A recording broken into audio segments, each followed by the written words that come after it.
This is my story.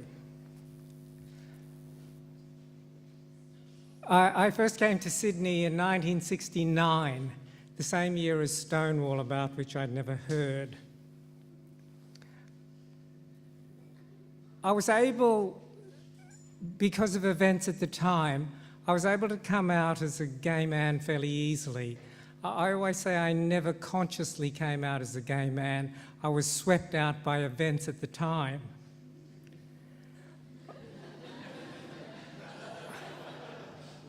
Of course, there'd always been a gay community in Sydney, but it was totally underground, and it was centred around drag. This is a shot from Capriccio's. But in the late 70s, Sylvia and the Synthetics came to town, and they were lewd. They did simulated sex acts live on stage. And so they ushered in the gay liberation. It was a totally new thing.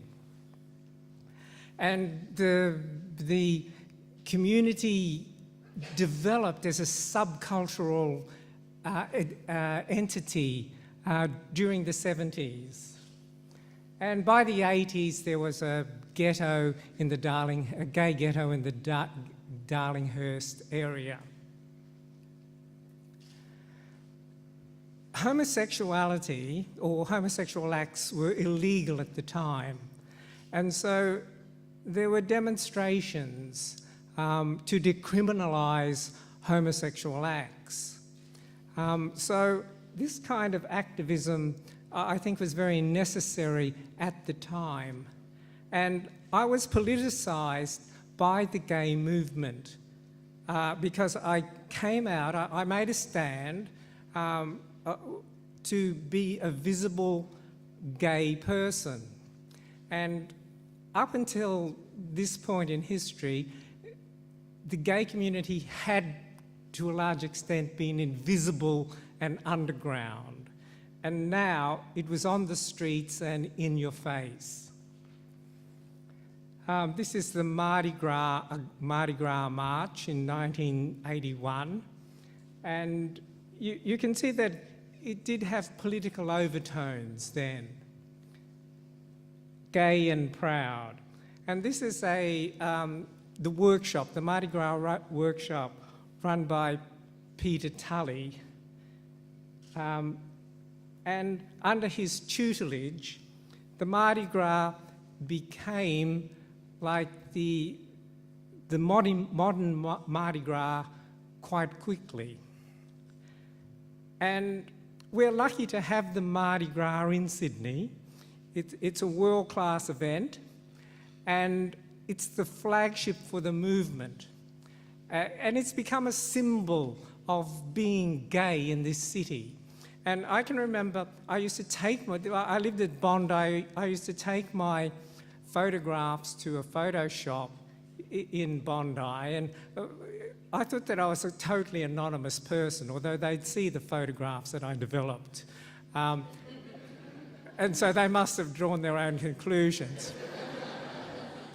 And come February one year, they said to me, "You're going to the Mardi Gras this year?" And I thought, oh, they know more than I think they know.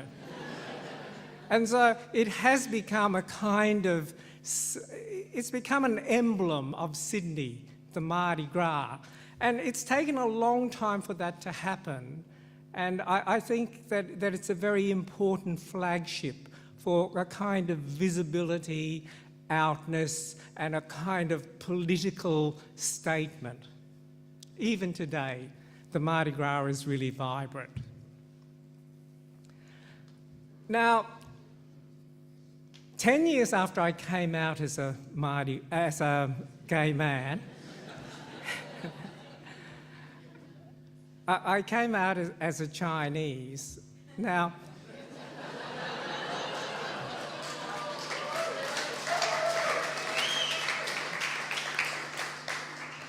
this may seem rather odd.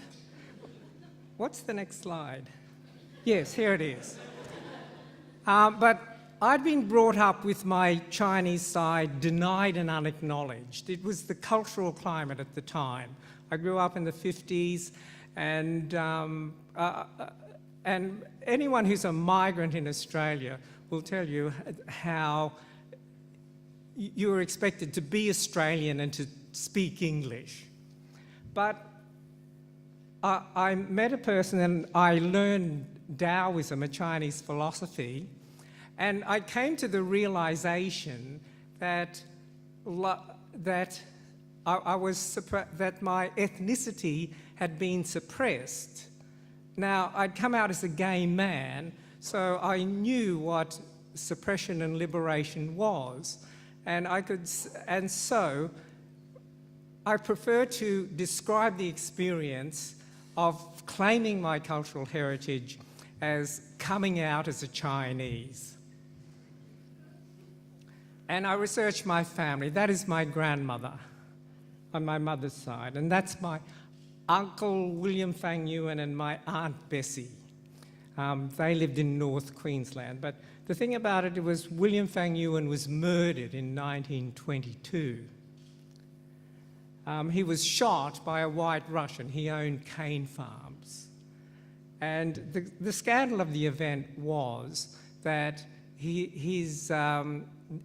the murderer, Peter Danishenko, was acquitted of first-degree murder at a trial at that time because he'd only killed a Chinaman.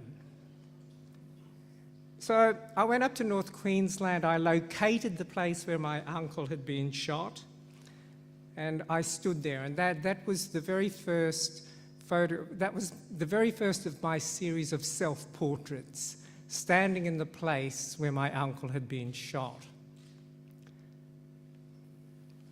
And I also discovered documents of the murder from the Innisfail courthouse.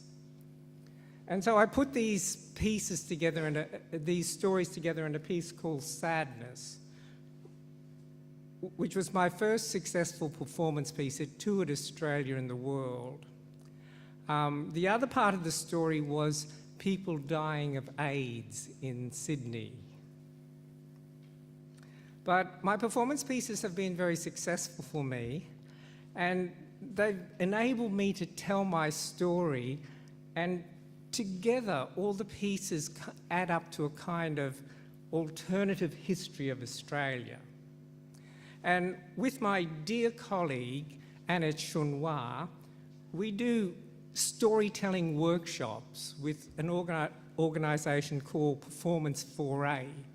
And essentially, we promote Asian performance in Australia. We've done two main pieces, Stories East and West, which had 4 seasons, including one at the Belvoir, and Stories Then and Now. And we're the kind of, I see Performance 4A as a kind of conscience to remind promoters that we live in a diverse, multicultural society, and it's not all white, and that really we just ask people to reflect the society more. Recently, I've been at the University of New South Wales making films of my performance pieces. I've been working with students, and I use the facilities at the university. I've done 3 films: My Generation, which was about the artistic community in Sydney, and Friends of Dorothy, which is about the gay community in Sydney, and that's been televised. And this is my latest one, and I want to give it a little plug. It's called Blood Links, and it's about my Chinese Australian family. It's going to be on in a cinema during the Chinese New Year Festival next year. So I hope you will support me.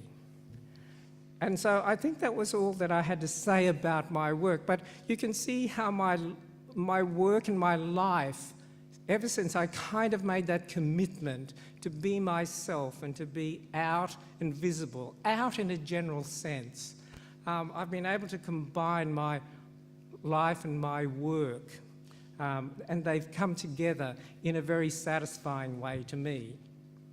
And I'm also very happy about this event because on paper, it's not such an it's not like an entertainment in that sense of the word, and there are no kind of it doesn't rely on famous people, but I felt that soaking up the atmosphere in the room that there is a need in our society which tends towards the superficial, that there is a need for a kind of engagement with social issues. And that's why I'm very happy to be part of Carnival of the Bold. Thank you.